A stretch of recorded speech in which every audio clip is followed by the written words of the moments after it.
नमस्कार दोस्तों। आज से हम इंजीनियरिंग सर्विसेज एग्ज़ाम के प्रीवियस ईयर क्वेश्चंस का सॉल्यूशंस स्टार्ट करने जा रहे हैं। तो सबसे पहले हम पावर सिस्टम को यहाँ पे लेके चल रहे हैं। तो इसमें हमारा जो चैप्टर है पहला वो है परफॉर्मेंस ऑफ ट्रांसमिशन लाइंस। तो इसके क्वेश्चंस को हम सबसे पहले सोल्व करेंगे, फिर हम नेक्स्ट चैप्टर पे चलेंगे और चैप्टर वाइज सारे सोल्व करते जाएंगे। तो आज का जो हमारा पहला क्वेश्चन है वो है the ABCD constants of a 3 phase transmission line are. तो यहाँ पे हमको ABCD की वैल्यूज गिवन है। फिर आगे हमसे कह रहा है कि the sending end voltage is 400 kV। तो ये हमको सेंडिंग एंड वोल्टेज यानी VS की वैल्यू गिवन है। आगे हमको कह रहा है कि the receiving end voltage under no load condition is. तो यहाँ पे हमसे पूछ रहा है कि आप रिसीविंग एंड वोल्टेज बताइए कब नो लोड कंडीशन पे। नो लोड कंडीशन का मतलब क्या है? नो लोड का मतलब है कि कोई लोड कनेक्टेड नहीं है। जब रिसीविंग एंड में कोई लोड नहीं है, नो लोड कंडीशन है, यानी कि जो हमारा रिसीविंग एंड करंट होगा IR की वैल्यू क्या होगी यहाँ पे? 0। अब आपने ABCD पैरामीटर की एक इक्वेशन देखी होगी, VS equals to AVR plus PIR। ये आपने इक्वेशन देखी होगी। यहाँ पे VS सेंडिंग एंड वोल्टेज है, IR की वैल्यू हमको पता है 0 है, तो ये पूरी टर्म ही 0 हो जाएगी। तो हमारा बचेगा क्या? VS equals to AVR। अब यहाँ से VR की वैल्यू हम निकाल सकते हैं, क्या हो जाएगा? VS by A। अब VS हमको पता है क्या है? 400 kV, ये हमको गिवन था। अब आगे हमको क्या बोला है? A की वैल्यू दी हुई है 0.8। तो यहाँ पे क्या है, हमको एंगल लेने की रिक्वायरमेंट नहीं है, क्योंकि ऑप्शन में हमको कहीं पे भी एंगल में आंसर पूछा नहीं है, ओनली मैग्नीट्यूड पूछा है। तो जब 400 डिवाइडेड बाय 0.8 आप करोगे तो ये आपका निकल के आएगा 500 kV, किलो वोल्ट। तो ये आपका ऑप्शन निकल के आएगा ऑप्शन बी। तो ऑप्शन बी आपका यहाँ पे बिल्कुल करेक्ट होगा कि रिसीविंग एंड वोल्टेज क्या होगा? अंडर नो लोड कंडीशन पे 500 kV होगा। नेक्स्ट क्वेश्चन देखते हैं। सर्ज इम्पीडेंस लोडिंग पे transmission line can be increased by. तो यहाँ पे पूछ रहा है कि हमसे जो सर्ज इम्पीडेंस लोडिंग है ट्रांसमिशन लाइन की, उसको किस तरीके से इंक्रीज किया जा सकता है। तो सबसे पहले हम ये देख लेते हैं कि सर्ज इम्पीडेंस या सर्ज इम्पीडेंस लोडिंग वगैरह क्या चीज़ है। तो सबसे पहले हम देखते हैं कि सर्ज इम्पीडेंस क्या होता है हमारा। कि सर्ज इम्पीडेंस मतलब ये है कि कोई भी हमारी जो ट्रांसमिशन लाइन है अगर वो लॉसलेस हो जाए। लॉसलेस ट्रांसमिशन लाइन का मतलब हमारा क्या होता है कि जो रेजिस्टेंस R है उसकी वैल्यू 0 हो जाए, और जो हमारा कंडक्टेंस है G उसकी वैल्यू 0 हो जाए। यही यही कंपोनेंट हमारे क्या होते हैं? लॉसेस के लिए रेस्पॉन्सिबल है। अगर हम इनको 0 कर देंगे तो हमारी लाइन क्या कहलाएगी? Lossless line. तो लॉसलेस ट्रांसमिशन लाइन में जो इम्पीडेंस निकल के आता है उसी को हम कहते हैं सर्ज इम्पीडेंस। अब जो सर्ज इम्पीडेंस होता है हमारा वो क्या होता है? आप देखेंगे तो ये ZS अगर मैं इससे डिनोट कर रहा हूँ तो ये होता है हमारा √Z/। कैरेक्टरिस्टिक्स इम्पीडेंस भी आपने पढ़ा होगा, वो भी यही होता था √Z/Y। तो वही है ही, जब कैरेक्टरिस्टिक इम्पीडेंस में हम R और G की वैल्यू 0 पुट कर देंगे तो उसके बाद जो निकल के आएगा वही हमारा सर्ज इम्पीडेंस कहलाता है। अब हमारा क्या है? Z क्या होता है हमारा? R plus J⍵L। ये एक्स्ट्रा मैं बता रहा हूँ सब कुछ, ये क्वेश्चन ताकि क्वेश्चन इजीली समझ में आ जाए। और y हमारा क्या है? G plus J⍵C। अब यहाँ पे R की वैल्यू क्या है हमारी? 0, और इस G की वैल्यू भी क्या है हमारी? 0। तब निकल के क्या आएगा हमारा? √J⍵L bye J⍵C। तो फाइनल क्या निकल के हमारा? √L/C। तो ZS यानी कि जो सर्ज इम्पीडेंस होता है वो हमारा होता है √L/C। ये आपको पता चल गया कि सर्ज इम्पीडेंस क्या होता है। सर्ज इम्पीडेंस यानी कि लॉसलेस ट्रांसमिशन लाइन का जो इम्पीडेंस होता है वही हमारा क्या होता है? सर्ज इम्पीडेंस होता है। अब एक बात और यहाँ पे इम्पोर्टेंट है कि जो सर्ज इम्पीडेंस है वो लेंथ ऑफ लाइन पे डिपेंड नहीं करता है। यहाँ पे ZS देखेंगे तो यहाँ पे कहीं भी ये लेंथ ऑफ लाइन से रिलेट नहीं हो रहा है। तो यानी कि ध्यान रखना है कि लेंथ ऑफ लाइन का कोई इफेक्ट नहीं पड़ेगा सर्ज इम्पीडेंस पे। तब अब आगे देखते हैं, ये सर्ज इम्पीडेंस की बात हो गई। अब सर्ज इम्पीडेंस लोडिंग जो क्वेश्चन में गिवन है इसकी हम पूछते हैं।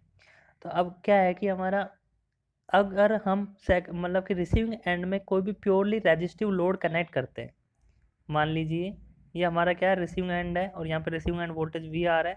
यहाँ पे मैंने कोई purely resistive load R put कर दिया, और जो रेजिस्टिव लोड है ना, ये रेजिस्टिव लोड R है, इसकी पूरी की पूरी वैल्यू है ना इक्वल होनी चाहिए हमारे किसके, जेड एस के, यानी कि सर्ज इम्पीडेंस के। इसको आप ऐसे करिए, लोड को जेड मान लीजिए और ये क्या होना चाहिए हमारे जेड एस के इक्वल होना चाहिए। यानी कि हम कह रहे हैं कि हमारा जो पावर डिलीवर हो रहा है सेंडिंग एंड, यहाँ पे हमारा सेंडिंग एंड साइड है, ये रिसीविंग एंड साइड है, तो यहाँ से जो भी पावर हमारे डिलीवर हो रही है एक्टिव पावर और रिएक्टिव पावर, तो जो हम पावर डिलीवर कर रहे हैं लाइन के द्वारा, तो एक प्योरली रेजिस्टिव लोड को हम क्या कर रहे हैं, डिलीवर कर रहे हैं। और जो रेजिस्टिव लोड है उसकी वैल्यू किसके बराबर है, सर्ज इम्पीडेंस के बराबर। तो इस टाइम पे जितनी भी पावर डिलीवर होगी ना वही कहलाती है हमारी सर्ज इम्पीडेंस लोडिंग। यानी कि क्या, यानी कि हम जब रिसीविंग एंड पे एक रेजिस्टिव लोड कनेक्ट करते हैं जिसकी वैल्यू सर्ज इम्पीडेंस के इक्वल होती है, उस टाइम पे जो पावर डिलीवर की जाएगी लाइन के द्वारा वही हमारी कहलाती है सर्ज इम्पीडेंस लोडिंग। और जो सर्ज इम्पीडेंस लोडिंग है वो क्या निकल कर आता है, इसका हमारा फॉर्मूला होता है V S square by Z S, ये हमारा फॉर्मूला होता है। ठीक है, V S square by Z S, ये हमारा सर्ज इम्पीडेंस लोडिंग का फॉर्मूला होता है। तो अब हमको दो फॉर्मूला इंपॉर्टेंट है, एक तो सर्ज इम्पीडेंस का जेड एस बराबर रूट एल बाई सी होता है हमारा, और सर्ज इम्पीडेंस लोडिंग होता है V S square by Z S, ये हमको पता चल गया। अब आप यहाँ से देखिए कि हमको सर जो इम्पीडेंस लोडिंग जो है हमारा वो एक तो प्रोपोर्शनल है वोल्टेज के स्क्वायर के, दूसरा सर्ज इम्पीडेंस लोडिंग है जो इन्वर्सली प्रोपोर्शनल है इम्पीडेंस के, जेड एस के, यानी सर्ज इम्पीडेंस के। तो ऑप्शन फर्स्ट देखते हैं यहाँ पे, जो पॉइंट नंबर 1 है इंक्रीजिंग इट्स वोल्टेज लेवल। अगर हम वोल्टेज लेवल को इंक्रीज करेंगे तो हमारा क्या होएगा, सर्ज इम्पीडेंस लोडिंग भी इंक्रीज होएगी। यहाँ पे यही पूछा था कि कैन बी इंक्रीज बाय, किसके द्वारा इंक्रीज कर सकते हैं, तो यहाँ पे क्या हुआ, पहला पॉइंट करेक्ट हो गया। अब ऑप्शन में देख लेते हैं जिसमें भी हमारा पहला पॉइंट आ रहा है वो करेक्ट होगा, यानी कि ऑप्शन ए करेक्ट हो सकता है, या तो यहाँ पर हमारा बी करेक्ट हो सकता है। ये डी और सी तो हमारा कट हो जाएगा क्योंकि इनमें 1 नहीं आ रहा है। ठीक है, अब हम इनमें या तो 3 ऑप्शन को चेक कर लें या 4th ऑप्शन को चेक कर लें, तो हमारा काम बन जाएगा, हमको पता चल जाएगा कि कौन सा सही है। तो नीचे से स्टार्ट करते हैं, 4th को चेक कर लेते हैं। Reducing the length of line. अभी मैंने जब सर्ज इम्पीडेंस बताया था तो आपको बताया था कि जो सर्ज इम्पीडेंस है वो हमारा लेंथ पे डिपेंड नहीं करता है, और ऐसे ही सर्ज इम्पीडेंस लोडिंग भी हमारी लेंथ पे डिपेंड नहीं करती है। तो हमारा क्या हो जाएगा कि रिड्यूस होएगी ही नहीं, यानी कि अगर हम लेंथ को रिड्यूस करेंगे तो सर्ज इम्पीडेंस लोडिंग है वो इंक्रीज नहीं हो सकती है, तो ये गलत पॉइंट है। तो यानी कि बी वाला हमारा गलत हो जाएगा, यानी कि ऑप्शन 3 सही है, addition of lumped capacitance in series. अगर हम कैपेसिटेंस सीरीज में ऐड कर देते हैं जेड एस के, तो इससे क्या हो जाएगा, हमारा इफेक्टिव जो इम्पीडेंस होगा वो क्या हो जाएगा, कम हो जाएगा जेड एस से। जब इफेक्टिव इम्पीडेंस यहाँ पे जो इफेक्टिव इम्पीडेंस निकल के आएगा वो कम हो जाएगा, डिक्रीज हो जाएगा, तो सर्ज इम्पीडेंस लोडिंग क्या हो जाएगी, इंक्रीज हो जाएगी। तो इसलिए थर्ड पॉइंट करेक्ट होगा, और सेकंड पॉइंट क्या हो जाएगा हमारे, गलत हो जाएगा। जैसे ही हम इंडक्टेंस ऐड करेंगे तो इंडक्टेंस ऐड करने से हमारा क्या हो जाएगा, सर्ज इम्पीडेंस इंक्रीज हो जाएगा, और सर्ज इम्पीडेंस लोडिंग क्या हो जाएगी, डिक्रीज हो जाएगी, क्योंकि एक दोनों दूसरे के इन्वर्सली हैं। तो ऑप्शन ए हमारा यहाँ पे बिल्कुल करेक्ट होगा। नेक्स्ट क्वेश्चन देखते हैं। The surge impedance of a 3 phase 400 kV transmission line is 400 ओम। तो ये तो हमको क्या दिया हुआ है, सर्ज इम्पीडेंस है। ठीक है, और ये वोल्टेज की वैल्यू दी हुई है 400 kV। तो हमसे पूछा है सर्ज इम्पीडेंस लोडिंग। तो सर्ज इम्पीडेंस लोडिंग अभी अपन ने पढ़ा है V square by Z S होता है। वी स्क्वायर यानी कि 400 kV का स्क्वायर करना है, तो 400 इंटू 400 के वी का स्क्वायर यानी के की मतलब 1000 का स्क्वायर करेंगे तो 10⁶ हो जाएगा, और डिवाइडेड बाय जेड एस यानी 400। अब 400 से 400 कैंसिल हो गया, तो ये हमारा निकल के आ गया 400 मेगावाट। तो ऑप्शन ए जो है हमारा यहाँ पे वो बिल्कुल करेक्ट हो गया। अब हम नेक्स्ट क्वेश्चन पे चलते हैं। Next question is, the good effect of corona on overhead line is to. तो यहाँ पे बोल रहा है कि जो गुड इफेक्ट है कोरोना का ओवरहेड लाइंस पे वो क्या है। तो सबसे पहले हम कोरोना वगैरह देख लेते हैं थोड़ा, वैसे सबको पता होगा कि कोरोना क्या होता है।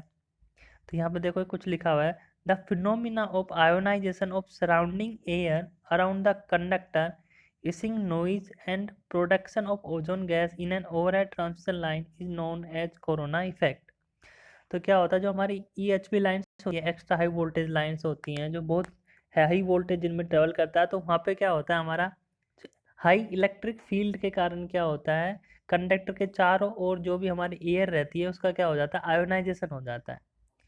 अब जब एयर का आयोनाइजेशन हो जाता है तो वहाँ पे जो भी यानी कि पार्टिकल्स होते हैं वो चार्ज हो जाते हैं। तो उसके कारण क्या होता है, एक इसिंग साउंड प्रोड्यूस होती है और ओजोन गैस क्या होती है वहाँ से निकलती है। तो और क्या होता है, एक वोलेट ग्लो होता है। वोलेट ग्लो यहाँ पे देखने को मिलता है। ये यहाँ पे देखेंगे तो इस तरीके का वोलेट ग्लो होता है। नॉर्मल ये ऐसा दिखता है लेकिन एक्चुअल में वोलेट ग्लो होता है, आप देखेंगे दिख भी जाएगा ये। तो इसिंग साउंड होती है और स्पार्किंग टाइप होती है और ओजोन गैस रिलीज होती है। तो ये जो इफेक्ट हो रहा है एक्स्ट्रा हाई वोल्टेज की फील्ड के कारण कि उस कंडक्टर के चारों तरफ की जो एयर है वो आयोनाइज हो जा रही है, तो ये जो पूरा इफेक्ट है उसी को हम कहते हैं कोरोना इफेक्ट। और इसके कारण जो लॉस होता है उसको कहते हैं हम कोरोना लॉस। तब क्वेश्चन देखते हैं। तो यहाँ पे गुड इफेक्ट है कोरोना का क्या है, ये हमसे पूछा है। तो देखो कि कोरोना के कारण क्या होता है, हमारा पावर का लॉस हो रहा है। अब क्वेश्चन पढ़ते हैं, ऑप्शन ए पढ़ते हैं, increase the line carrying capacity due to conducting ionize air envelope around the conductor. तो ये कह रहा है कि ये क्या करता है, कोरोना का गुड इफेक्ट ये है कि ये लाइन कैरिंग कैपेसिटी बढ़ा देता है इसकी। तो कैपेसिटी ना तो करंट की ना वोल्टेज की कुछ पे इफेक्ट नहीं पड़ता बल्कि तो लॉस करता है, तो ये भी गलत है। Increase the power factor due to corona loss, power factor भी डिक्रीज होता है, कोई इंक्रीज वगैरह कुछ नहीं होगा इसकी वजह से। Reduce the radio interference from the conductor, तो रेडियो इंटरफेरेंस को भी ये क्या करता है, डिक्रीज नहीं करता है, ये भी गलत है बल्कि इंक्रीज और कर देता है।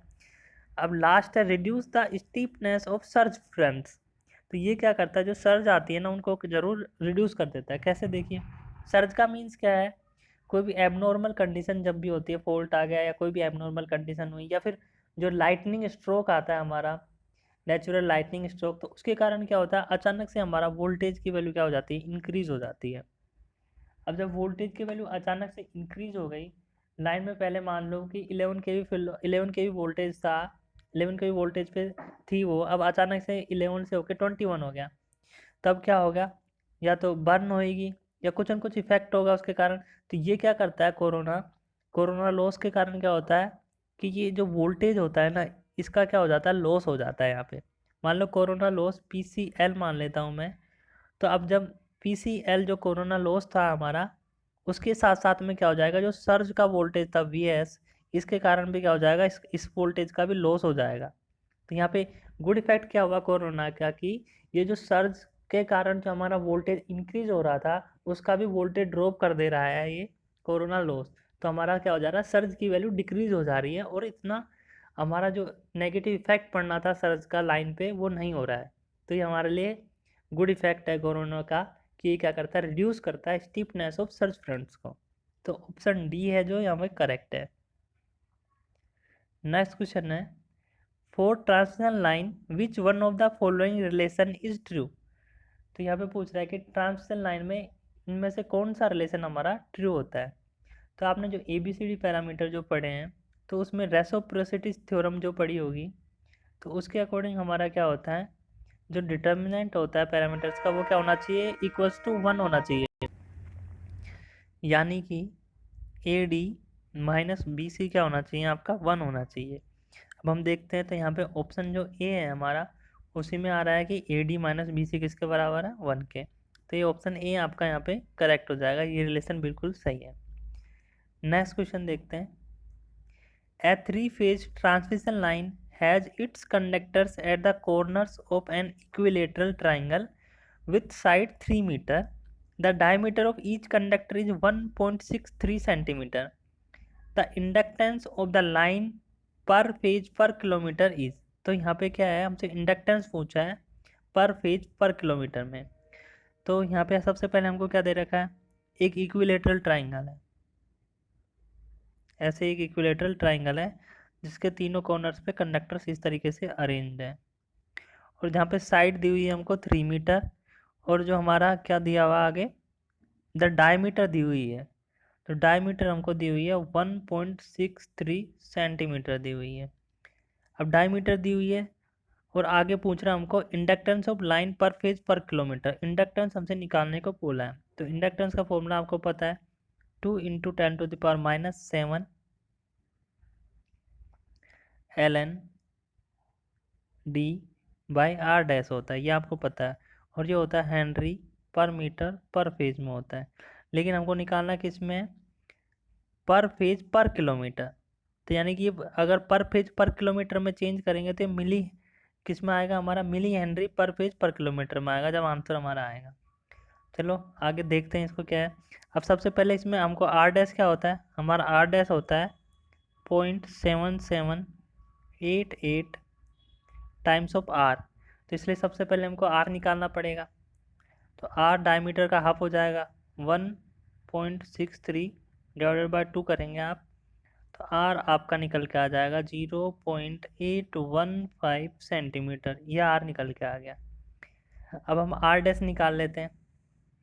तो आर डैश अगर आप निकालेंगे तो इसको 0.7788 इंटू 0.815 से मल्टीप्लाई कर देंगे तो आर डैश हमारा क्या आ जाएगा, निकल के आएगा। और आर डैश जो निकल के आएगा वो हमारा आएगा। और क्या करते हैं, इसको सेंटीमीटर से मीटर में कन्वर्ट करने के लिए भी 10⁻⁻² से मल्टीप्लाई कर देते हैं। तो फाइनल हमारा आर डैश निकल के आएगा 0.634 इंटू 10⁻⁻² मीटर। ये हमारा आर डैश निकल के आ गया। अब सब कुछ वैल्यूज हमारे पास हैं, बस इस फॉर्मूले में पुट करना है। तो L equals to 2 into 10⁻⁻7 ln D by R. D की वैल्यू क्या है हमारी, 3 मीटर दिया हुआ हमको, तो 3। और आर की वैल्यू क्या निकल रहा है, क्या आई हमारी आर डैश की 0.634 इंटू 10⁻⁻²। और ये किस में चल रहा है हमारा, हेनरी पर फेज पर मीटर, इसमें चल रहा है हमारा। जब इसको आप सोल्व करेंगे तो ये आपका निकल के आएगा 12.32 इंटू 10⁻⁻7 हेनरी पर फेज पर मीटर। अब आपको इसको मिली हेनरी पर फेज पर किलोमीटर में कन्वर्ट करना है।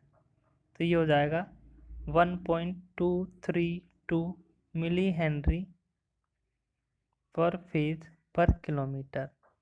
ये आपका कन्वर्ट हो जाएगा। ये 10⁻⁻7 है, इसमें से 10⁻³ है उससे तो मिली हेनरी बन जाएगा। और बाकी 10⁻³ है -3 है, उसको नीचे लेके जाएंगे 10⁻³ हो जाएगा, जिससे 1 किलोमीटर बन जाएगा। और जो एक 10⁻⁻1 यहाँ पे जो बचेगा तो उससे पॉइंट यहाँ पे आपका शिफ्ट हो जाएगा आगे, तो 1.232 हो जाएगा ये। तो फाइनल आंसर हमारा 1.232 मिली हेनरी पर फेज पर किलोमीटर निकल के आ जाएगा। तो 1.232 किस में आ रहा है, ऑप्शन ए में। तो ऑप्शन ए यहाँ पे क्या है, बिल्कुल करेक्ट है। नेक्स्ट क्वेश्चन देखते हैं। ये असर्शन रीजनिंग का क्वेश्चन है। In the modelling of a medium and long transmission lines the nominal pi and T circuits are not equivalent to each other. तो एक तो हमारा क्या होता है, पाई सर्किट होता है जो कुछ इस तरीके का होता है। यहाँ पे जेड होता है आपका, और ये आपका कैपेसिटेंस सी हो गया।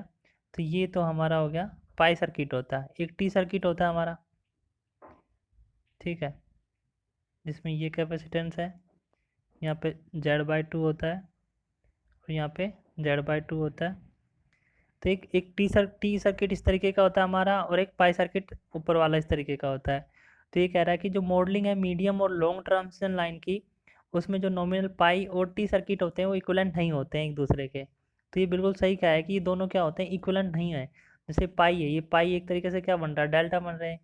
ये नीचे का पॉइंट देखेंगे तो ये तो कॉमन ही है आपका नीचे का पॉइंट ये वाला, तो ये क्या बन जाएगा, इस तरीके से एक डेल्टा बन रहा है। और ये क्या बन रहा है हमारा, ये बीच का पॉइंट हो गया इसमें, ये हमारा बन रहा है इस तरीके से स्टार बन रहा है। तो हम इसको डेल्टा से स्टार या स्टार से डेल्टा में कन्वर्ट नहीं कर सकते हैं, क्योंकि ये एक दूसरे के इक्वल नहीं होते हैं। तो पहला ऑप्शन जो असर्शन ए है वो तो बिल्कुल करेक्ट है कि एक दूसरे के इक्वलेंट नहीं है। अब रीजन क्या दे रखा है, star delta transformation can be use to derive the one circuit from the other. अब ये तो सीधा गलत हो गया कि इक्वलेंट ही नहीं है, तो हम क्या नहीं कर सकते, स्टार से डेल्टा, डेल्टा से स्टार का जो हमारा फॉर्मूला यूज करते हैं वो नहीं यूज कर सकते यहाँ पे। तो ऑप्शन कौन सा करेक्ट हो जाएगा इसके हिसाब से, ऑप्शन सी, कि ए तो सही है लेकिन आर हमारा यहाँ पे क्या है, फॉल्स है। अब नेक्स्ट क्वेश्चन देखते हैं। ये है, the capacitance of N overhead transmission line increases with increase in mutual geometric distance increase in height of conductors above ground. तो ये हमसे पूछ रहा है कि कैपेसिटेंस जो रहता है ओवरहेड ट्रांसमिशन लाइन का वो किस तरीके से इंक्रीज कर सकते हैं। आप मानिए कि ये क्या हमारा एक अर्थ है, ये अर्थ सरफेस है, ठीक है। पहले हमारा मान लीजिए कि कंडक्टर यहाँ पे था, तो हाइट h पे था, h1 मान लेते हैं इसको, ठीक है। अब कैपेसिटेंस क्या होता है हमारा, दो चीज़ों के बीच का डिफरेंस, यही कैपेसिटेंस होता है, ठीक है। अब कैन इंक्रीजेज विद, ये हमसे पूछ रहा है, इसमें किस तरीके से हम क्या कर सकते हैं, इसको इंक्रीज कर सकते हैं। अब देखिए कि हमारा कैपेसिटेंस का फॉर्मूला पढ़ा होगा आपने, C equals to epsilon A by D. D क्या होता है, दो प्लेट्स की जो सेपरेशन डिस्टेंस होती है वो डी होता है। यहाँ पे डी की जगह क्या है हमारा h है, यानी कि अगर हमारा ये डी बढ़ेगा तो हमारा कैपेसिटेंस तो क्या होगा, डिक्रीज होगा। तो ऑप्शन पहले पॉइंट नंबर 2 पढ़िए, increase in height of conductors above ground. अगर ग्राउंड से हम क्या कर रहे हैं, कंडक्टर की हाइट को इंक्रीज करेंगे तो क्या होगा, हमारा कैपेसिटेंस इंक्रीज होगा क्या, नहीं होगा, डिक्रीज होगा। तो ऑप्शन 2 जो यहाँ पे गिवन था ये हमारा क्या होगा, गलत हो गया, ये सही नहीं है, ठीक है। अब फर्स्ट वाला देखते हैं, increase in mutual geometric mean distance. अब ज्योमेट्रिक मीन डिस्टेंस का मतलब क्या है, म्यूचुअल डिस्टेंस अगर दो कंडक्टर के बीच की जो ज्योमेट्रिक मीन डिस्टेंस है, अगर ये भी डी है, अगर हम इसको इंक्रीज कर दें, तो इंक्रीज कर देंगे तो क्या होगा, कैपेसिटेंस फिर से इंक्रीज नहीं होगा, डिक्रीज ही होगा। तो ये भी हमारा क्या होगा, गलत हो गया। बल्कि यानी बोल यहाँ पे इन्होंने कह रहा था कि इंक्रीज विथ, यानी कि जीएमडी हम इंक्रीज कर देंगे तो भी कैपेसिटेंस इंक्रीज होना चाहिए, और हाइट इंक्रीज करेंगे तो भी इंक्रीज होना चाहिए, ये ऐसा कह रहे थे, लेकिन ये दोनों फेल हो गए। तो ऑप्शन 1 और 2 दोनों के यहाँ पे गलत, तो ऑप्शन बी यहाँ पे बिल्कुल सही हो जाएगा, बोथ 1 एंड 2 आर होल, दोनों के दोनों क्या हमारे यहाँ पे गलत है। नेक्स्ट क्वेश्चन देखते हैं। नेक्स्ट क्वेश्चन दे रखा है हमको, a 100 kilometre long transmission line is loaded at 110 kV, the loss of line is 15 megawatt. यहाँ पे कितना दे रखा है हमको, लॉस दे रखा है 15 megawatt, and the load is 150 MVA। Load हमको यहाँ पे 150 MVA दे रखा है। यहाँ पे पूछ रहा है the resistance of the line is, resistance हमसे पूछ रहा है। अब आप देखिए सबसे पहले कि जो पावर लॉस होता है वो हमको पता है क्या होता है, हमारा I²R होता है हमारा पावर लॉस, यही होता है। अब इसकी वैल्यू हमको गिवन है, कितनी दे रखी है, 15 मेगावाट, यानी कि 15 इंटू 10⁶ लिख सकता हूँ, इतना वोट ये हमको दे रखी है। आगे देखिए कि अब जो हमारा ये MV है, MVA यानी कि क्या हुआ, VA, यानी V और I की वैल्यू दे रखी है 150 इंटू 10⁶ VA लिख सकते हैं इसको, ये हमको दो चीज़ें गिवन है। अब हमको क्या करना है, रेजिस्टेंस निकालना है। तो हम रेजिस्टेंस किस तरीके से निकाल सकते हैं इसमें, अब आप देखिए कि रेजिस्टेंस निकालने के लिए हम क्या कर सकते हैं, जो हमारा ये R है, यहाँ पे ये वाली इक्वेशन को लिख रहा हूँ मैं यहाँ पे, यहाँ से आप R निकालेंगे तो क्या आएगा आपका 15 इंटू 10⁶ डिवाइडेड बाय I², ये आपका क्या आएगा, R निकल के आएगा, सही है। तो इस तरीके से आप R निकल के आएगा। अब यहाँ I की वैल्यू है, तो I की वैल्यू मैं क्या करूँगा, ये वाली जो इक्वेशन है यहाँ से I निकाल लेता हूँ, और वोल्टेज V जो है ये तो हमको पता है, यहाँ दिया हुआ 110 kV, तो I हम यहाँ से निकालेंगे तो क्या आएगा 150 इंटू 10⁶, और वोल्टेज की वैल्यू क्या गिवन है हमको 110 इंटू 10⁻3, ये हमको गिवन है।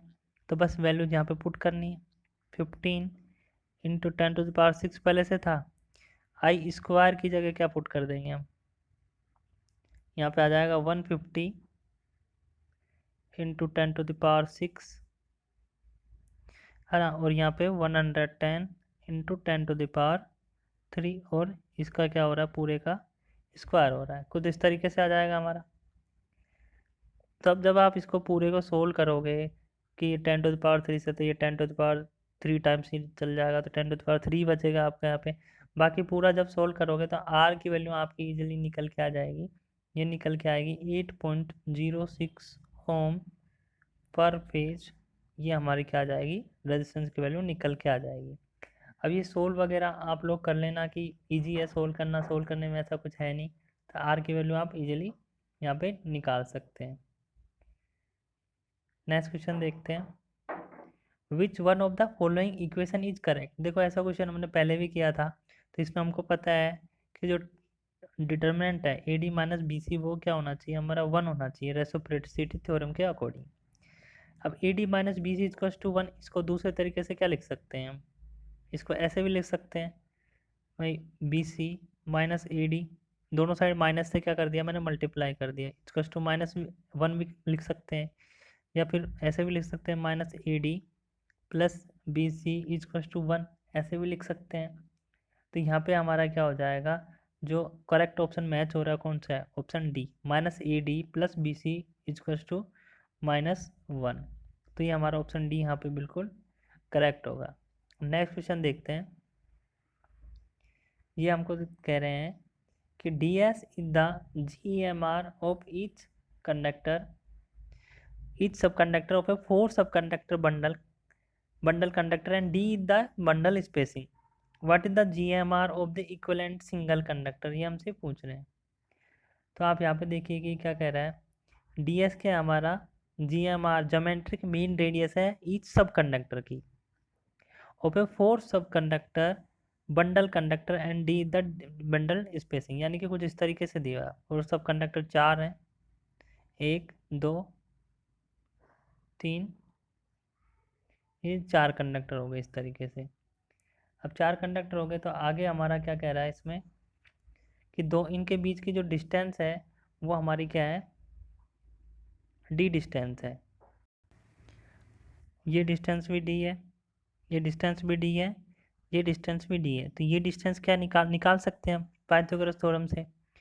तो ये क्या निकल के आ जाएगी हमारी, ये डिस्टेंस आसानी से कितने निकल के आ जाएगी आपकी, d√2, ये आपकी डिस्टेंस निकल के आ जाएगी। और हमारा यहाँ पे क्या है, D S each sub conductor की हमारी क्या दी हुई है, जी एम आर दी हुई है। अब हमको क्या निकालना है, what is the G M R of the equivalent single conductor, ये बंडल कंडक्टर जिसमें 4 सब कंडक्टर इस तरीके से है। तो अब इसमें हमको इक्विवेलेंट जो जी एम आर है वो हमको निकालनी है। तो इक्विवेलेंट जी एम आर हम किस तरीके से निकालते हैं, देखो इसमें हम क्या करेंगे, जो सबसे पहला वाला जो कंडक्टर है ना, जो सबसे पहले वाला कंडक्टर है, इससे हम देखेंगे बाकी रेस्पेक्टिव जितने कंडक्टर्स हैं सबकी डिस्टेंस देखेंगे कितनी कितनी है। तो ये वाले कंडक्टर को हम सबसे पहले कंसीडर कर रहे हैं, तो इसको कंसीडर करेंगे। तो इससे पेन चेंज करता हूँ एक बार। अब ये वाला जो कंडक्टर है, इससे हम इस कंडक्टर की डिस्टेंस देखते हैं पहले, तो क्या आएगी हमारी डी। फिर इस कंडक्टर की देख लेते हैं पहले, तो ये भी क्या है हमारी डी। फिर इस कंडक्टर की देखते हैं, तो ये डिस्टेंस कितनी आएगी, d√2। तो ये हमने क्या कर ली, रेस्पेक्टिव सारे कंडक्टर्स की यहाँ पे क्या कर ली, डिस्टेंस देख ली, और इनटू में खुद की जो ds है, ठीक है, यानी कि ये खुद से खुद जो रहती है वो ds कहलाती है ना। जो ds क्वेश्चन में गिवन है, कुछ भी r हो सकती है, कुछ भी मान सकते हैं, तो ds क्वेश्चन में दिया हुआ है। ये क्या, ईच सब कंडक्टर की जो हमारा सब कंडक्टर है उसकी ds दे रखी है gmr इन्होंने, और इक्वलेंट की हमसे gmr ये पूछ रहा है। तो सिंगल कंडक्टर की जीएमआर लिखनी है हमको सब कंडक्टर की, उसके बाद उसकी उस कंडक्टर से क्या करना है हमको, रेस्पेक्टिव जितने भी कंडक्टर्स हैं सबके डिस्टेंस को लेकर इस तरीके से लिख देना है। ये हमको पता चल गया। अब एक कंडक्टर के लिए लिख दिया हमने, ऐसे ही हमको क्या करना है, सेकंड कंडक्टर के लिए भी लिखना है। तो सेकंड कंडक्टर के लिए, इसके लिए अगर मैं देखूँ तो इस कंडक्टर के लिए भी मेरा क्या आएगा, इस कंडक्टर की बात कर रहा हूँ, इस कंडक्टर के लिए सबसे पहले डी एस खुद का, तो इससे देखूंगा तो मैं डी आएगा, इससे फिर इससे देखूंगा तो भी डी आएगा, और इससे देखूंगा तो मेरा क्या आएगा, d√2 आएगा, है ना। तो यानी कि जो यहाँ पे जो आ रहा था मेरा, वैसा का वैसा यहाँ पे आ रहा सेम। अब जब सेम आ रहा है हमारा हर कंडक्टर के लिए, ऐसे थर्ड कंडक्टर के लिए निकालूंगा तो भी सेम आएगा, फोर्थ के लिए भी निकालूंगा तो भी सेम आएगा। तो मैं इसको क्या कर सकता हूँ, पावर 4 ही कर सकता हूँ इस तरीके से। तो मैंने क्या किया, एक कंडक्टर के लिए निकाला मैंने, जो भी म्यूचुअल डिस्टेंस थी, ये डी थी, ये d√t थी, d√2 और ये d थी। तो तीनों मैंने लिख दी, और डी एस इसकी सेल्फ gmr लिख दी मैंने, और पावर 4 लगा दी 4 कंडक्टर के लिए। फिर क्या करेंगे, इस पर हम क्या करेंगे, रूट लगाएंगे, रूट लगा देंगे अंडर रूट, और अंडर रूट कितने टाइम्स होगा, 4 कंडक्टर्स हैं तो 4 × 4, gmr निकालेंगे तो जितने कंडक्टर्स रहते हैं, n कंडक्टर्स है तो n × n कर दो आप, तो 4 × 4 आ जाएगा ये। जब आप इसको अब आगे देखेंगे, 4 × 4 का मतलब क्या है, इसको इस तरीके से भी लिख सकते हैं हम, डी एस। अब ये डी एस ऐसे कैसे रहने दो, अब डी, ये डी और ये डी, इससे क्या बन जाएगा, ये डी क्यूब, इंटू में √2, इस तरीके से लिख सकते हैं, पावर 4। ठीक है, इसका पूरे का पूरे को ये 4 4 जा 16 हो जाएगा, तो पूरे को मैं क्या लिख सकता हूँ, 1/16 भी लिख सकता हूँ इससे। जैसे जो रूट रहता है उसका मतलब क्या होता है, पावर में 1/2 लिख सकते हैं ना। जैसे रूट एक्स है तो इसको एक्स की पावर 1/2 लिख सकते हैं। ऐसे मैंने क्या किया, इसको 1/16 करके लिख दिया। इस पावर से ये पावर 4 टाइम्स कट जाएगी, तो 1/4 टाइम्स आ जाएगा। तो फाइनली जो हमारा निकल के आएगा इस तरीके से आ जाएगा, ds इंटू d³ इंटू √2, और हमारा पावर में क्या आ रहा है, 1/4। इस तरीके से हमारा निकल के आ जाएगा। अब आके आप देखिए आगे क्या होएगा हमारा।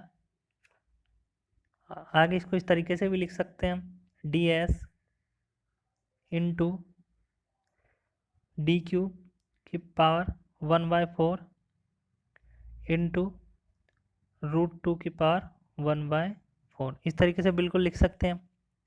ठीक है, अब आगे हम देखेंगे तो क्या होगा, जो √2 की पावर 1/4 है तो इसको √2 की पावर 1/4, इसको मैं ऐसे भी तो लिख सकता हूँ, 2 की पावर 1/8। तो 2 की पावर जो 1/8 होती है ना, ये होती है हमारी 1.09। 2 की पावर आप 1/8 निकालोगे तो आपका निकल के आता है 1.09। तो इसको लिख सकते हैं 1.09 इंटू में ds इंटू d³, ये d³ है, ठीक है, d³ की पावर 1/4। इस तरीके से आप लिख सकते हो। तो ये ऑप्शन किससे मैच हो रहा है, देखो 1.09 निकल के आ रहा है। ये 1.09 कैसे आया, √2 की पावर जो 1/4 थी, इसको सोल्व करेंगे तो 1.09 आएगा। अंदर ब्रैकेट में क्या है हमारा, ds और d³, तो ds और d³ है, पावर 1/4 है, तो इसको मैंने क्या कर दिया, ऐसे लिख सकते हो ना, 1/4 को रूट करके यहाँ 4 भी लिख सकते हैं। तो ऑप्शन डी है हमारा, वो बिल्कुल मैच हो जाएगा यहाँ पे, ऑप्शन डी करेक्ट निकल के आएगा। यानी कि क्वेश्चन में हमको कहा था कि एक सब कंडक्टर है उसकी GMR तो ds है, लेकिन ऐसे 4 सब कंडक्टर हैं जिनको 4 सब कंडक्टर को मिला के एक बंडल कंडक्टर बनता है, और उनके बीच में जो स्पेसिंग है वो d है। तो आप बताइए कि जो इक्विवेलेंट सिंगल कंडक्टर की जो GMR होगी वो क्या होगी, GMR यानी कि ज्योमेट्रिक मीन रेडियस क्या होगी।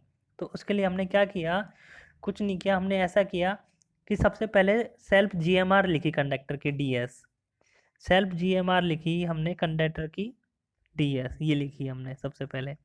फिर उसके बाद हमने क्या कहा, रेस्पेक्टिव जो भी कंडक्टर्स हैं अगल बगल में सबकी डिस्टेंस देखी उस कंडक्टर से। तो इस कंडक्टर की हमने देखी तो डी आई थी, फिर इस कंडक्टर की हमने देखी थी तो भी डी आई थी, फिर इस कंडक्टर की हमने देखी तो d√2 आई थी। अब हमने क्या किया, एक कंडक्टर के लिए देखी थी, ऐसे ही हमको बाकी 3 कंडक्टर के लिए भी देखना है। तो तीनों के लिए भी सेम ही आ रहा था, तो सेम ही आ रहा था तो इसलिए पावर 4 कर दी।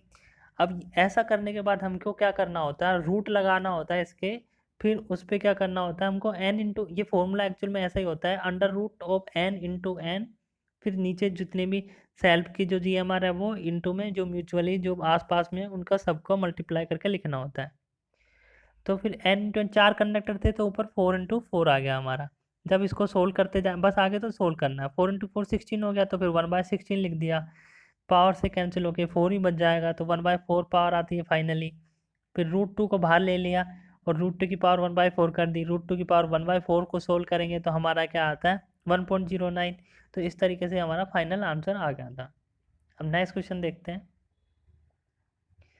नेक्स्ट क्वेश्चन है, which one of the following statement is correct, corona loss increases with. यहाँ पे पूछ रहा है कि कोरोना लॉस किस चीज़ के कारण इंक्रीज होता है, decrease in conductor size and increase in supply frequency. तो पहला ऑप्शन देखते हैं, क्या कंडक्टर साइज के डिक्रीज करने पे और सप्लाई फ्रीक्वेंसी को इंक्रीज करने पे। तो यहाँ पे देखिए ये कोरोना लॉस का फॉर्मूला यहाँ पे लिखा हुआ है। तो यहाँ पे देखेंगे आप तो कोरोना लॉस जो P है ये प्रोपोर्शनल है किसके, f+25 के। यानी हमारा क्या हो रहा है, फ्रीक्वेंसी पे डिपेंडेंट है, डायरेक्टली प्रोपोर्शनल। अगर फ्रीक्वेंसी इंक्रीज होगी तो कोरोना लॉस भी हमारा क्या होगा, इंक्रीज होगा। तो सप्लाई फ्रीक्वेंसी के इंक्रीज होने पे कोरोना लॉस हमारा इंक्रीज हो रहा है, ये हमको पता चल गया। अब यहाँ पे देखिए decrease in both conductor size and supply frequency, तो ये गलत हो गया। अब यहाँ पे डिक्रीज इन सप्लाई फ्रीक्वेंसी दे रखा है तो ये भी गलत हो गया। तो बचे ऑप्शन ए या बी। तो हमको पता चल गया इंक्रीज इन सप्लाई फ्रीक्वेंसी, तो यहाँ पर सही है। अब देखना है हमको कि कंडक्टर साइज पे क्या रिलेशन है इसका। तो आप यहाँ पे जो वी डी है ये होता है डिस्ट्रिब्यूटिव वोल्टेज। तो डिस्ट्रिब्यूटिव वोल्टेज जो होता है ना ये होता है del M naught G R L N D by R, ये आपका फॉर्मूला होता है। तो अब यहाँ पे क्या है कि अब जैसे जैसे ये वी डी की वैल्यू इंक्रीज होगी तो ये टोटल जो है V H minus V D का स्क्वायर ये क्या होगा हमारा डिक्रीज होगा। यानी कि मैं ऐसे कह रहा हूँ अगर वी डी मेरा इंक्रीज हो रहा है तो क्या हो रहा है मेरा V P H minus V D का स्क्वायर ये वाली चीज़ है ये पूरी क्या हो रही है डिक्रीज हो रही है, क्योंकि ये माइनस में अगर ये इंक्रीज होगा तो टोटल जो भी यहाँ से रिजल्ट आएगा वो क्या होगा डिक्रीज ही होगा। अब ये टोटल चीज़ ही हमारे डिक्रीज हो रही है, ये वाली चीज़ पूरी डिक्रीज हो रही है ऐसे, तो पावर भी क्या हो जाएगा, पावर लॉस जो हो रहा है कोरोना पावर लॉस ये भी क्या होगा हमारा डिक्रीज होगा। ठीक है। अब वी डी अगर इंक्रीज हो रहा है तो पावर लॉस हमारा डिक्रीज हो रहा है, इतना हमको पता चल गया। अब देखिए कि वी डी इंक्रीज हो रहा है और कंडक्टर साइज इंक्रीज करेंगे तो हम क्या हो जाएगा वी डी भी हमारा इंक्रीज होगा। इस वाले वी डी के फॉर्मूले से हमको क्या पता चला कि जो हमारा वी डी है डिस्ट्रिब्यूटिव वोल्टेज वो कंडक्टर की साइज के प्रोपोर्शनल है। यानी कि अगर कंडक्टर की साइज हम इंक्रीज करेंगे तो वी डी इंक्रीज होगा, ये हमको पता चला। अब यहाँ से हमको पता चला कि भाई वी डी को इंक्रीज करेंगे हम तो V P H minus V D का स्क्वायर ये क्या होगा हमारा डिक्रीज होगा। अब ये हमारा डिक्रीज होगा तो हमारा क्या होगा पावर लॉस डिक्रीज होगा। तो हमको क्या पता चला कि कंडक्टर की साइज को इंक्रीज कर रहे हैं हम तो हमारा क्या हो रहा है पावर लॉस डिक्रीज हो रहा है। अगर सेम अगर हम कंडक्टर की साइज को डिक्रीज कर दे तो उल्टा हो जाएगा। कैसे, अगर कंडक्टर की साइज को हम क्या कर दें डिक्रीज कर दें तो क्या हो जाएगा सब उल्टा हो जाएगा। हमको पता था कि ये प्रोपोर्शनल है, ये तो स्क्वायर हो स्क्वायर के ये था हमारा। हमको पता था कि जो वी डी है कंडक्टर की साइज के क्या है हमारा प्रोपोर्शनल। अगर आर को हम रिड्यूस करें कंडक्टर की साइज को तो वी डी डिक्रीज होगा। अगर हमारा वी डी ये क्या है डिक्रीज हो रहा है, अगर वी डी डिक्रीज होगा हमारा तो ये पूरा का पूरा जो फैक्टर है ये वी डी डिक्रीज हो रहा है तो ये पूरा का पूरा फैक्टर क्या होगा हमारा इंक्रीज होगा। अगर मान लो V P H minus V D था इसमें वी डी की वैल्यू 1 के लगभग पहुंच गई फिर 0 हो गई तो पूरा का पूरा फैक्टर इंक्रीज हो जाएगा और पावर लॉस क्या हो जाएगा हमारा डिक्रीज हो जाएगा। इस तरीके से होगा उल्टा पुल्टा।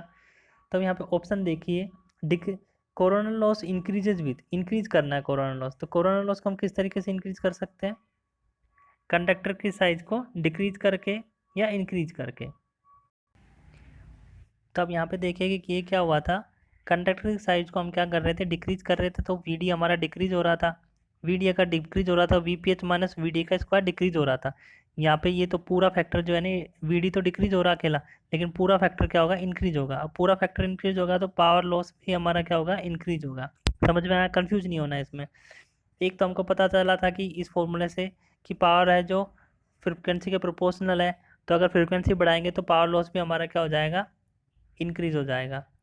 और हमको एक चीज़ ये पता चली थी कि इसमें वी डी वाली जो टर्म है वी डी का फॉर्मूला मेरा ये होता है ये रेडियस के प्रोपोर्शनल है। अगर हम इसको रेडियस को कंडक्टर साइज को डिक्रीज कर देंगे तो वी डी डिक्रीज हो जाएगा। वी डी डिक्रीज हो जाएगा मेरा तो ये पूरा का पूरा V P H minus V D का स्क्वायर जो है ये मेरा क्या हो जाएगा इंक्रीज हो जाएगा। जब ये मेरा पूरा इंक्रीज हो रहा है तो उसके कारण पावर लॉस भी मेरा क्या हो जाएगा इंक्रीज हो जाएगा। तो कोरोना लॉस को इंक्रीज किस तरीके से कर सकते हैं decrease in conductor size, conductor की साइज को डिक्रीज करके हम क्या कर सकते हैं पावर लॉस को इंक्रीज कर सकते हैं।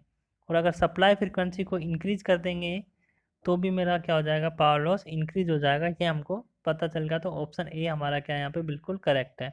अब नेक्स्ट क्वेश्चन देखते हैं। For a fixed receiving end sending end voltage in transmission system what is the locus of the constant power. तो यहाँ पे आपको क्वेश्चन में बोला हुआ है कि फिक्स्ड रिसीविंग एंड और सेंडिंग एंड वोल्टेज है आपके, यानी कि वी आर और वी एस की वैल्यू क्या कर रखी है यहाँ पे इन्होंने फिक्स कर दी। वी आर और वी एस जो है तो क्या है ये हमारे कांस्टेंट है। अगर वी आर और वी एस कांस्टेंट है तो जो लोकस बनेगा कांस्टेंट पावर का वो किस तरीके का बनेगा, स्ट्रेट लाइन बनती है, इलिप्स बनती है, पैराबोला या सर्किल। तो ये हमारा बनता है सर्किल। ऑप्शन डी हमारे यहाँ पे करेक्ट है। ये आपको याद रखना है कि सर्किल बनता है। और कभी कभी क्वेश्चन में पूछ लेते हैं कि जो लोकस बनता है वो क्या होता है, तो ये हमारा होता है V S V R by B, ये लोकस पॉइंट होता है हमारा। क्वेश्चन में कभी कभी पूछा जाता है कि लोकस पॉइंट बताइए कौन सा है कांस्टेंट पावर का, तो लोकस पॉइंट होता है V S V R by B, ये हमारा होता है और ये सर्किल बनता है, ये आपको याद रखना है। नेक्स्ट क्वेश्चन देखते हैं। The charging reactance of 50 kilometre length of the line is 1500 ohm. What is the charging reactance for 100 kilometre length of the line.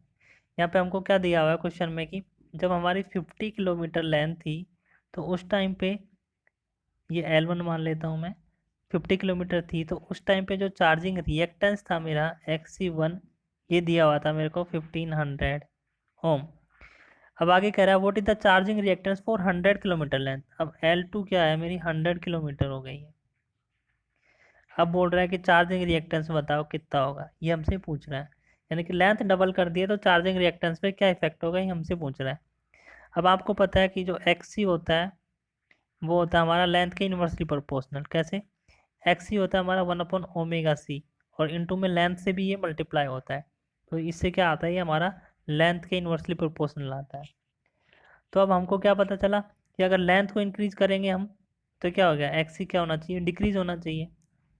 तब यहाँ पे क्या हुआ, लेंथ को डबल कर दिया तो XC क्या होना चाहिए, एकदम हाफ हो जाना चाहिए, तो 750 आंसर आ जाना चाहिए, ऑप्शन सी। अब इसको कर भी लेते हैं, कैसे?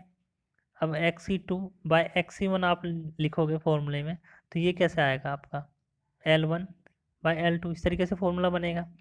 तो यहाँ से XC2 निकालोगे आप तो L1/L2, L1 आपका कितना है 50, और L2 कितना है आपका 100, और ये XC1 इधर ले जा रहा हूँ मैं, मल्टीप्लाई हो जाएगा, तो XC1 की वैल्यू गिवन है हमको 1500 ओम।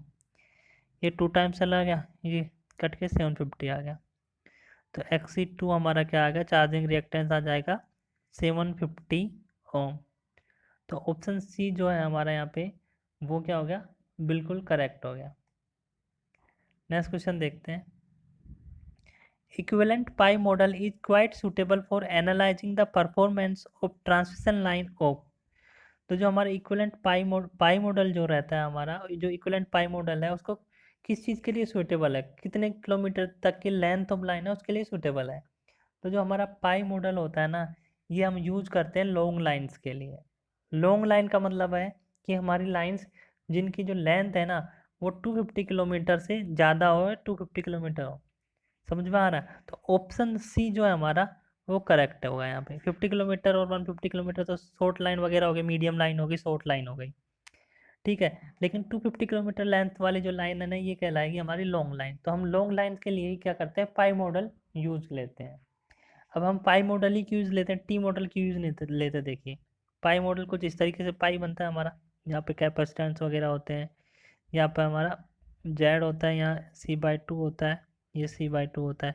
और टी मॉडल में आप देखेंगे तो ये C होता है, यहाँ पे Z/2 होता है, यहाँ पे Z/2 होता है। इस तरीके से हमारा ये टी मॉडल बनता है। अब आप नोड देखिए, वोल्टेज जो नोड बनेंगी आपकी यहाँ पे, तो एक नोड यहाँ पे बन रही है मेरी, एक नोड यहाँ पे बन रही है, और एक नोड यहाँ पे बन रही है। यहाँ पे क्या हो रही है, 3 नोड बन रही है मेरे। लेकिन पाई मॉडल है उसमें आप देखेंगे तो एक नोड यहाँ पे है, एक नोड यहाँ पे है, 2 ही नोड है हमारे। तो पाई मॉडल से क्या हो रहा है, हमारा सिंप्लीफिकेशन इजी हो रहा है, तो हम पाई मॉडल को ही यूज लेते हैं। टी मॉडल से क्या हो रहा है, जो हम कैलकुलेशन वगैरह करेंगे वो बहुत हार्ड हो जाएगी, तो हम टी मॉडल को यूज़ नहीं लेते हैं, पाई मॉडल को ही यूज़ लेते हैं, तो इससे कैलकुलेशन वगैरह ईजी होती है। तो यहाँ पे ऑप्शन सी हमारा क्या होगा, करेक्ट हो गया। अब नेक्स्ट क्वेश्चन देखते हैं। द कोरोना लॉस, एक बार पेन का कलर चेंज करते हैं। The corona loss on a particular system eight 50 hertz is 1 kilowatt पर किलोमीटर पर फेज। तो कोरोना लॉस मान लेते हैं, इसको P1 मान लेता हूँ। ये कितना दे रखा है मेरे को, 1 किलोवाट पर किलोमीटर पर फेज, ये दे रखा है मेरे को कोरोना लॉस। कब? तो फ्रीक्वेंसी F1 की वैल्यू कितनी है मेरी, 50 हर्ट्ज। आगे बोल रहा है कि what is the corona loss, second में पूछ रहा है कि कोरोना लॉस क्या होगा, कब? जब फ्रीक्वेंसी की वैल्यू क्या कर दूं मैं, 60 हर्ट्ज। अब पीछे ही फॉर्मूला हमने पढ़ा था कि जो पावर कोरोना लॉस है वो क्या होता है, प्रोपोर्शनल होता है F+25 के, ये हमने फॉर्मूला पढ़ा था। अब इसको हम क्या फॉर्मूले को सोल्व कर सकते हैं, इसके कैसे, P2 निकालने हैं, डिवाइड कर देते हैं, रेशो लेते हैं P2/P1। तो P2 यानी कि F2+25 डिवाइडेड बाई F1+25, यही होगा। और इस P1 को क्या करते थे, नेक्स्ट स्टेप में इधर की साइड भेज देते हैं। तो P2 F2 हमारी कितनी है 60 प्लस 25 डिवाइडेड F1 हमको 50 गिवन है प्लस 25, और जो P1 है हमारा कितना 1 जो इधर भेजा है मैंने, इसको मल्टीप्लाई कर दिया। तब आगे आप सोल्व करोगे इसको, तो ये 60 प्लस 25 कितना होगा हमारा 85, और ये 75 हो गया। जब इसको सोल्व करोगे तो आ जाएगा हमारा 1.13 किलोवाट पर किलोमीटर पर फेज। तो ये कोरोना लॉस हमारा निकल के आ जाएगा। तो ऑप्शन सी जो है हमारा यहाँ पे क्या होगा, बिल्कुल करेक्ट होगा, 1.13 किलोवाट पर किलोमीटर पर फेज। नेक्स्ट क्वेश्चन है, what is the approximate value of the surge impedance loading of a 400 kV 3 phase 50 Hz overhead single circuit transmission line की सर्ज इम्पीडेंस लोडिंग हमको बतानी है। तो सर्ज इम्पीडेंस लोडिंग हमको पता है V²/ZS होता है। अब V की वैल्यू तो हमको पता है, लेकिन ZS की वैल्यू क्वेश्चन में दी हुई नहीं है। तो आपको ये याद रखना है कि जो ओवरहेड लाइन जो रहती है हमारी, ओवरहेड लाइंस जो रहती है उनके लिए जो ZS होता है ना, वो 400 ओम होता है। और जो हमारा अंडरग्राउंड केबल वगैरह ये सब होती है, अंडरग्राउंड वगैरह, उनके लिए ZS की वैल्यू होती है 50 ओम। ये स्टैंडर्ड है। 400 ओम होती है हमारी ओवरहेड के लिए, अंडरग्राउंड के लिए हमारी होती है 50 ओम। जब गिवन नहीं हो तो आपको यही यूज़ करना है। तो सोल्व करेंगे तो V² यानी कि 400 इंटू 400 इंटू 10⁶ हो जाएगा, और डिवाइड में 400, एक कैंसिल हो जाएगा, तो ये आ जाएगा आपका 400 मेगावाट। तो ऑप्शन बी जो है यहाँ पे वो क्या हो जाएगा, बिल्कुल करेक्ट हो जाएगा। नेक्स्ट क्वेश्चन देखते हैं, what is the approximate breakdown strength of atmospheric air at NTP। NTP का मतलब है नॉर्मल टेम्परेचर एंड प्रेशर। तो नॉर्मल टेम्परेचर एंड प्रेशर पे जो ब्रेकडाउन स्ट्रेंथ रहती है एटमॉस्फेरिक एयर की, वो कितनी होती है, ये हमसे पूछा है। तो नॉर्मल टेम्परेचर एंड प्रेशर पे एटमॉस्फेरिक स्ट्रेंथ, जो एटमॉस्फेरिक एयर रहती है उसकी ब्रेकडाउन स्ट्रेंथ होती है 30 किलोवोल्ट पर सेंटीमीटर। कितनी होती है, 30 किलोवोल्ट पर सेंटीमीटर। नेक्स्ट क्वेश्चन है, कुछ स्टेटमेंट्स दे रखे हैं, हमको पता करना है कौन सा सही है गलत है। Equivalent T circuit of a long line is preferred to equivalent pi circuit. अब हम हमारा क्या, टी सर्किट को हम प्रीफर नहीं करते हैं, पाई को प्रीफर करते हैं, ये अभी हमने देख लिया था।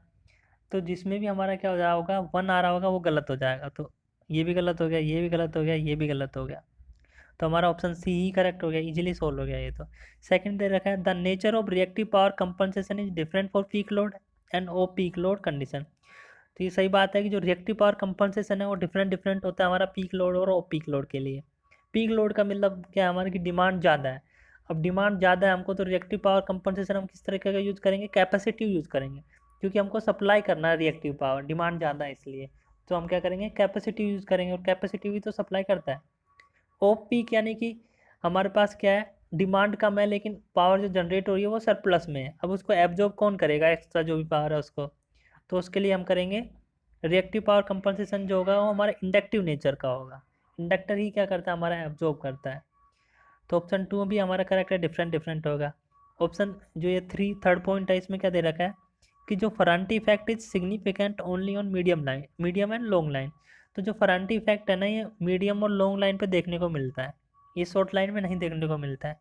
फरांटी इफेक्ट का मतलब क्या है कि इसमें क्या होता है, हमारा जो रिसीविंग एंड वोल्टेज होता है ना वो ग्रेटर हो जाता है सेंडिंग एंड वोल्टेज से। कब, जब हमारा ऑफ पीक लोड कंडीशंस होती हैं या फिर लो लोड कंडीशंस होती हैं, उन टाइम पे हमारा जो रिसीविंग एंड वोल्टेज है वो क्या हो जाता है, ज़्यादा हो जाता है सेंडिंग एंड वोल्टेज से। तो ये इफेक्ट है इसी को कहते हैं फेरांटी इफेक्ट। तो ऑप्शन सी हमारे यहाँ पे बिल्कुल करेक्ट हो गया। नेक्स्ट क्वेश्चन है, for an extra high voltage overhead transmission line 4 conductors are used per phase in a bundle at the corners of a square of a side S metre, the GMR of each conductor is RM- metre. तो equivalent वाली हमसे पूछ रहा है, ये वही वाला question है जो अभी हमने न्यूमेरिकल किया था कुछ देर पहले की। 4 कंडक्टर हैं, 1 2 3 4 कंडक्टर हैं। अब की बार इन्होंने डिस्टेंस चेंज कर दी, साइड S दे दी बस यहाँ पे।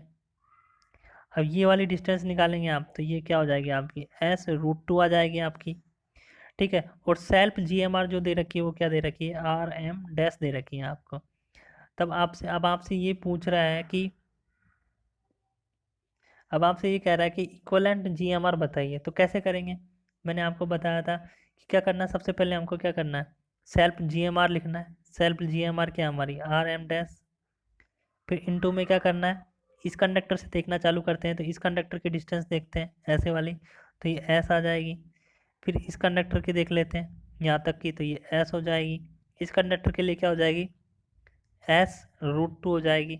अब इस कंडक्टर के लिए देखेंगे तो ये और ये डिस्टेंस निकालेंगे तो सबके लिए सेम आ जाएगी, तीन के लिए भी। तो पावर 4 कर देता हूँ मैं इसको डायरेक्ट ही। फिर क्या करते हैं हम, अंडर रूट लगाते हैं, है ना, और क्या करते हैं, इसको डायरेक्ट कर लेते हैं। हम पिछली बार मैंने आपको बता दिया था कि वैसे रूट लगाते हैं यहाँ पे जो भी चीज़ है उसके, और n×n से मल्टीप्लाई कर देते हैं। n×n चार कंडक्टर है तो 4×4 करते हैं यहाँ पे। तो 4×4 क्या हो जाएगा हमारा 16, या फिर 1/4×4 ऐसे भी कर सकते हो। 1/n×n होता है। जब आके आप सोल्व करोगे तो ये आ जाएगा आपका RM डैश, ये तीनों मिलके क्या हो जाएंगे, S³ हो जाएगा। और ये √2 ऐसे के ऐसे, 1/16 आपका यहाँ पे ऐसे कैसे हो जाएगा। ठीक है, ये आपका, और ये पावर 4 था तो ये पावर 4 भी रहेगा, तो इस तरीके से रहेगा। अब इस 4 से 4 टाइम्स कैंसिल हो जाएगा, तो आगे आपके पास बचेगा RM dash into S³ into √2 और 1/4, ये आपके पास बचेगा। तो ये कहाँ पे मैच हो रहा है ये आप देख लीजिए, RM डैश S³ इंटू √2, तो RM डैश ये रहा, S² ये है और एक S ही है, तो मिलके क्या हो जाएगा, S³ हो जाएगा आपका, और √2 और 1/4। तो ये ऑप्शन ए से आपका क्या हो रहा है, मैच हो रहा है। तो ऑप्शन ए हमारा यहाँ पे क्या हो जाएगा, बिल्कुल करेक्ट हो जाएगा, RM dash into S² into √2 S की power 1/4।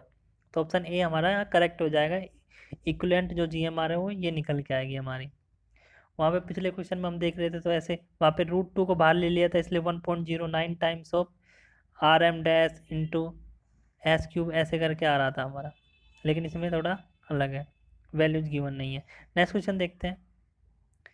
Van is the Ferranti effect on long overhead lines is experience. यह भी बताया था कि फेरेंटी इफेक्ट क्या होता है, जब हमारे लो लोड या लाइटली लोडेड या ओ पीक लोडेड कंडीशंस होती हैं, उस टाइम पे हमारा फेरेंटी इफेक्ट एग्जिस्ट करता है, जिसमें क्या होता है कि हमारा रिसीविंग एंड वोल्टेज होता है VR, वो ज़्यादा हो जाता है किससे, सेंडिंग एंड वोल्टेज से। तो ये कब होता है, लाइटली लोडेड कंडीशंस में। तो ऑप्शन ए हमारा यहाँ पे बिल्कुल करेक्ट होगा। नेक्स्ट क्वेश्चन करते हैं। What is the surge impedance loading of A low slash 400 kV 3 phase 50 hertz overhead line of average of surge impedance 400 ओम दे रखा है, वोल्टेज की वैल्यू 400 kV दे रखी है। तो सर्च इम्पीडेंस लोडिंग के हम बहुत क्वेश्चन कर चुके हैं, तो V²/ZS हो जाएगा। तो 400 इंटू 400 इंटू 10⁶ ये पहले भी कर चुके हैं हम सेम। तो ये निकल के क्या आएगा हमारा, 400 मेगावाट ही निकल के आएगा, जो कि ऑप्शन ए में है, बिल्कुल करेक्ट होगा।